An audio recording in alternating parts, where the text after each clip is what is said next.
मक्का में एक आलिम का इंतकाल हो गया और उनको दफन कर दिया गया। कुछ अरसे बाद किसी दूसरे शख्स का इंतकाल हुआ तो उसके वारिसों ने उन आलिम साहब की कब्र में दफन करना चाहा। मक्का में ये दस्तूर है कि एक कब्र में कई कई मुर्दों को दफन कर देते हैं। चुनांचे उन आलिम साहब की कब्र खोदी गई तो अजीब मंजर देखा कि उनकी लाश के बजाय एक हसीन लड़की की लाश रखी हुई है। सूरत से ये लड़की यूरोपीन मालूम होती थी। सबको बड़ी हैरत हुई। इत्तफाक से मजमे में फ्रांस से हज के लिए आने वाला एक शख्स भी मौजूद था। इसने जो लड़की की लाश देखी तो कहा कि इस लड़की को तो मैं पहचानता हूँ, ये फ्रांस की रहने वाली है और एक ईसाई की बेटी है। मुझसे उर्दू पढ़ती थी और दर पर्दा मुसलमान हो गई थी। मैंने इसको दीनियात के कई रिसाले भी पढ़ाए थे। लोगों ने कहा कि इसकी लाश के यहाँ मुंतकिल हो जाने की वजह तो समझ में आ गई कि मुसलमान हो गई थी और इस्लाम की हर चीज को पसंद करती थी। अब बात दरियाफ्त तलब ये है कि इन आलिम साहब की लाश कहाँ गई।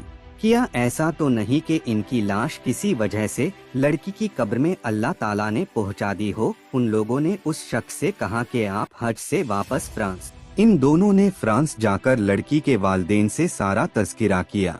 इसके वालिदैन ये यकीन करने पर तैयार ही न थे कि ऐसा भी हो सकता है कि इनकी बेटी मक्का के किसी कब्रिस्तान में चली जाए। चुनांचे सब कब्रिस्तान गए और कब्र खोदी गई तो सब ये देखकर हैरतज़दा हो गए कि ताबूत में लड़की की लाश की बजाय इन आलिम साहब की लाश रखी हुई थी।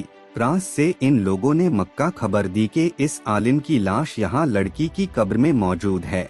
अब मक्का वालों को फिक्र हुई कि लड़की की लाश का यहाँ होना तो इसके मकबूल होने की अलामत है, मगर इस आलिम का काफिरों के कब्रिस्तान में मुंतकिल होना किस बिना पर हुआ और इसके मरदूद होने की क्या वजह है। सब ने कहा कि इंसान की असली हालत घर वालों को ज्यादा मालूम होती है, इस आलिम की बीवी से पूछना चाहिए। चुनांचे ये लोग इस आलिम के घर गए और पूछा कि क्या तेरे शोहर में कोई बात इस्लाम के खिलाफ थी। उसने कहा कि कोई ऐसी बात नहीं थी, वो तो नमाजी परहेज़गार थे।